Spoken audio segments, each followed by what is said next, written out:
Kanina ngang alas 10 na umaga, ito ay nasa may layong 590 kilometers east of Baler, Aurora. Ito nga ay lumakas at ngayon ay nasa typhoon category na. Ito ay nagtataglay ng lakas na hangin na 120 kilometers per hour malapit sa sentro at bugso na aabot sa 150 kilometers per hour. Kumikilos sa direksyong west-northwest sa bilis na 30 kilometers per hour.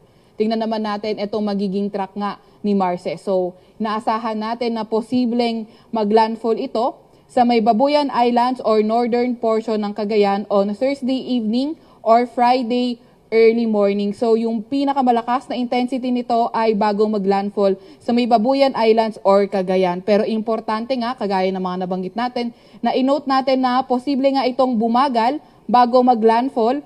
Kaya mararamdaman din natin yung mga malalakas na ulan, malalakas na hangin, lalo na sa mga malalapit na area, lalong-lalo na sa mga nasa may silangang